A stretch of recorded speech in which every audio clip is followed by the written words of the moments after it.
Assalamualaikum warahmatullahi wabarakatuh. Kami dari kelompok 4 akan mempresentasikan sebuah program sederhana yang mengimplementasikan message queue dengan menggunakan bahasa pemrograman Python untuk memenuhi tugas sistem terdistribusi. Selanjutnya, anggota kelompok kami yang terdiri dari Ana Zakiah Amini, Lia Nurjana, Ilma Amalia, dan saya sendiri, Hilya Nuraini. Berikut daftar isi yang akan dibahas di presentasi kali ini. Yang pertama adalah Python, yang kedua message queue, yang ketiga pembahasan program. Selanjutnya pembahasan tentang Python yang akan dijelaskan oleh saya sendiri. Dikarenakan codingan kita menggunakan bahasa pemrograman Python, jadi di sini saya akan menjelaskan sedikit tentang Python. Nah, apa itu Python? Python adalah bahasa pemrograman yang digunakan untuk membuat berbagai program seperti aplikasi web, perangkat lunak, dan situs. Bahasa ini dirancang oleh Guido Quenrosum dan pertama kali dirilis pada tahun 1991. Nah, apa aja nih keunggulan Python? Yang pertama, mudah dipelajari. Yang kedua, dapat dijalankan di berbagai platform. Yang ketiga, perangkat lunak Python dapat diunduh secara gratis. Yang keempat, terintegrasi dengan semua sistem. Yang terakhir, meningkatkan kecepatan dalam pengembangan. Assalamualaikum warahmatullahi wabarakatuh. Sebelumnya perkenalkan, nama saya Ana Zakiah Amini dengan NIM 22030105997. Di sini saya akan menjelaskan message queue. Nah, apa message queue itu? Message queue adalah suatu nama untuk komponen dalam software engineer yang tugasnya mengirim dan menerima data. Message queue ini bisa digunakan untuk menyambungkan dua software yang berbeda, jadi dapat berkomunikasi loh. Kalau di dunia nyatanya, tujuan message queue itu sama kayak antrian.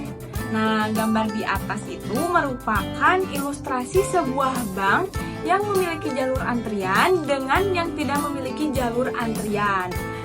Tanpa jalur antrian, sebuah bank itu akan sulit untuk melayani nasabah, dan nasabah pun akan berebutan dengan nasabah lainnya untuk ke teller. Sedangkan dengan adanya jalur antrian, nasabah tuh dapat dengan rapih mengantri untuk pergi ke teller.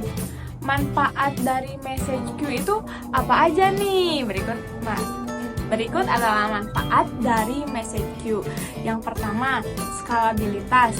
Kedua, decoupling. Ketiga, ketahanan. Keempat, penyeimbangan beban. Kelima, komunikasi asinkron. Keenam, pemeliharaan pesan. 7, jaminan pengiriman. Nah, yang itu tadi merupakan manfaat dari message queue. Selanjutnya, akan ada sebuah program sederhana dari message queue dengan menggunakan bahasa pemrograman Python. Baik, sebelumnya perkenalkan, nama saya Ilma Amalia dengan nomor induk mahasiswa 22030105666. Di sini saya akan menjelaskan contoh pemrograman multiprocessing dalam Python untuk membuat proses client server sederhana yang saling berkomunikasi melalui queue. Pertama, pada bagian import libraries, ada import multiprocessing. Import multiprocessing adalah library yang digunakan untuk melakukan proses multiple dan juga multiprocessing. Selanjutnya ada import time. Import time adalah library yang digunakan untuk manipulasi waktu dalam Python. Lalu ada import random. Import random adalah library untuk membangkitkan angka acak. Kedua, pada bagian fungsi klien. Fungsi ini berperan sebagai klien yang mengirimkan data ke dalam antrian atau queue untuk berkomunikasi dengan fungsi server. Fungsi dimulai dengan mencetak pesan yang menandakan awal dari proses pendownloadan oleh pengguna atau klien. Selanjutnya, menggunakan sebuah loop for untuk mengirimkan data ke dalam antrian sebanyak 10 kali. Setiap iterasi dalam loop, fungsi membuat pesan yang berisi informasi data yang akan dikirim. Pesan tersebut kemudian dimasukkan ke dalam antrian menggunakan queue.put dalam kurung message tutup kurung. Setelah mengirim pesan, klien mencetak pesan yang menandakan bahwa data sedang didownload. Kemudian, klien tidur selama rentang waktu acak antara 0,5 hingga 1,5 detik menggunakan time.sleep dalam kurung random.uniform dalam kurung 0,5, 1,5 tutup kurung. Setelah loop selesai, klien menempatkan non ke dalam antrian untuk menandakan bahwa proses download telah selesai.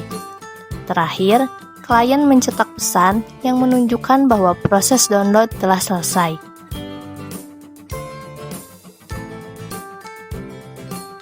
Perkenalkan, nama saya Lia Nurjana dengan nomor induk mahasiswa 22030101069 akan melanjutkan penjelasan dari codingan yang telah kelompok kami buat.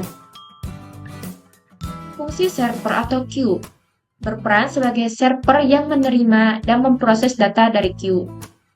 Kemudian, server akan melakukan proses penerimaan data, di mana server akan mulai menerima data download dari klien menggunakan fungsi perulangan while true. Jika server menerima data antrian, maka akan menggunakan queue.get dalam kurung tutup kurung.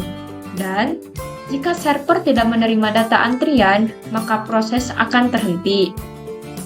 Server akan mencetak pesan jika sudah menerima. Kemudian server akan tertidur selama rentang waktu 0,5 hingga 1,5 detik menggunakan time.sleep dalam kurung random.uniform dalam kurung 0,5,1.5 tutup kurung. Fungsi perulangan telah dilakukan, di mana server telah selesai menerima data download. Selanjutnya yaitu fungsi kondisi if. Pada bagian ini, file Python akan dieksekusi secara langsung. Fungsi akan mencetak nama anggota, dan NIM anggota.